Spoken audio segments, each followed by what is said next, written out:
Bonsoir tout le monde, aujourd'hui on va parler de l'exercice, de la suite de l'exercice numéro 2 qu'on avait. Pour la partie B, ici on donne toujours la réaction nucléaire, la fission d'un noyau d'uranium 235 qui produit un isotope du strontium et un isotope du zerne, selon l'équation que voici. Donc ici, il y a deux inconnus, il y a un X et un Y, c'est-à-dire le nombre de protons du strontium n'est pas donné et le nombre de nucléons aussi du xénon n'est pas donné. En utilisant des lois de conservation habituelles, calculez X et Y. Donc pour calculer X, et Y, il faut utiliser les conservations. Quelles sont les lois de conservation? On a la conservation des nucléons et la conservation des charges. La conservation des nucléons, c'est juste de l'équilibrage en fait. Pour faire l'équilibrage, il faut calculer les nombres de nucléons à gauche et faire l'égalité avec les nombres de nucléons à droite. Vous savez que la conservation de la masse et de la matière nous propose ça. Et à gauche, on a 1 comme nombre de nucléons pour le neutron et 235 pour le nombre de nucléons pour l'uranium. Ça donne 1 plus 235, ça fait 236. Et à droite, on a 94 plus Y plus 2 fois 1. On a 2 comme coefficient stéréométrique. Ce qui veut dire qu'on a 94 plus Y plus 2 fois 1 qui est égal à 2. Le tout, c'est égal à 96 plus Y. Donc, on peut tirer Y. Y, c'est égal à 236 moins 96 qui nous donne 140.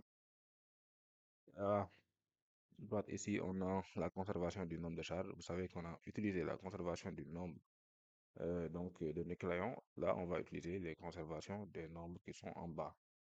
Ici, c'est 0 à gauche et c'est 92. Donc, à gauche, on a 92. À droite, on a x plus 54 plus 2 fois 0 qui est égal à 0. Ça nous donne x plus 54. Donc, si on égalise 92 égale x plus 54, donc x, si on tire x, on donne 38.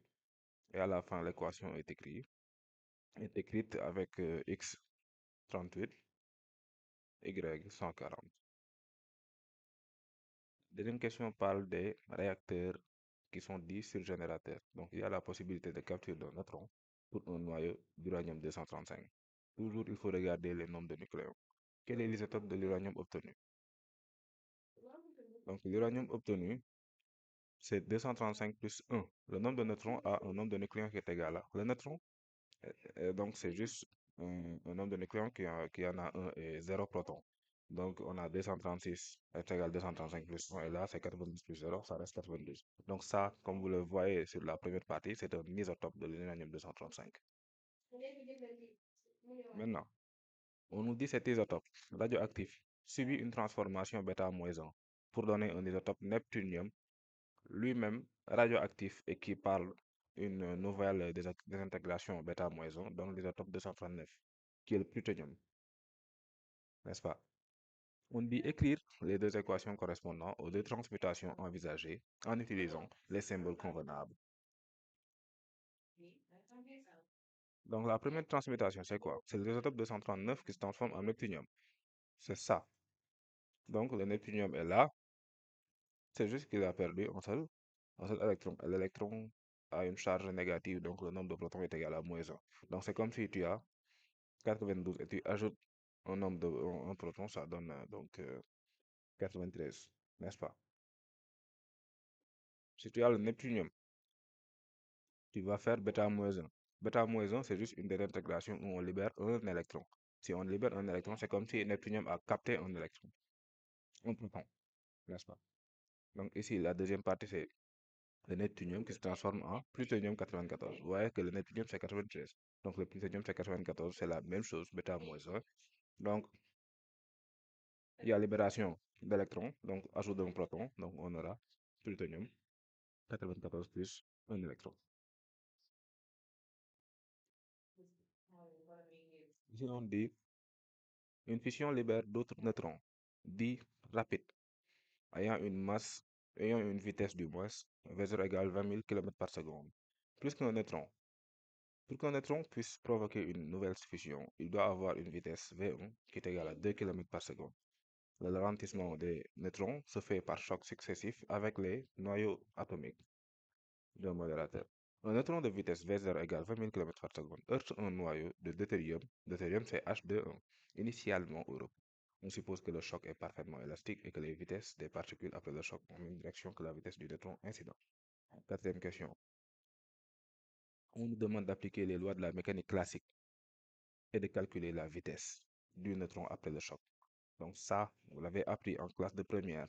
Donc ici, on a la vitesse initiale qui est égale à V0, la masse du neutron qui est égale à 1 UMA, ne l'oubliez pas. La masse du noyau de deutérium au repos, c'est égal à 2 UMA. Donc si vous voulez faire calculer la vitesse finale du neutron après un choc élastique frontal, il faudra utiliser la formule masse du neutron moins masse du deutérium, c'est masse du neutron plus masse du deutérium, le tout multiplié par la vitesse initiale, n'est-ce pas? Et donc, en application numérique, ça nous donne moins 6666,7 km par seconde. Toujours à la cinquième question, on nous dit combien de chocs identiques seraient nécessaires pour que la vitesse du neutron soit égale à 2 km par seconde. Et on dit pour cette question, on utilise la masse du neutron 1 mu et la masse du deutérium 2 mu. Comment faire pour trouver ça? On sait que le neutron ralentit à chaque choc selon le facteur R égale 1 tiers. Ça, vous le savez. Donc, sa vitesse est multipliée par 1 tiers après chaque choc. La formule générale, c'est vitesse du neutron est égale à V0, qui est la V initiale, que multiplie R à la puissance n. Donc, on cherche le plus petit entier n tel que donc V0 multiplié par 1 tiers à la puissance n soit inférieur à V1. Donc, c'est un encadrement. Donc, vous remplacez, ce sera 20 000 multiplié par 1 tiers à la puissance n, qui est inférieur à quoi? À 2 km par seconde. Donc, si vous transposez les 20 000 en bas, donc ça nous donnera 1 tiers à la puissance n inférieur à 1 sur 10 000. Donc, si vous intégrez les logarithmes, ce sera n log de 1 tiers. Donc, c'est juste pour enlever la puissance n. Vous mettez le log, automatiquement, ça devient n log de 1 tiers inférieur à log de 1 sur 10 000. Donc, vous savez donc que si vous faites l'encadrement, automatiquement, l'inégalité change avec le signe. Donc, n supérieur à logarithme de 1 sur 10 000 sur logarithme de 1 tiers. Et le résultat, c'est 8,39.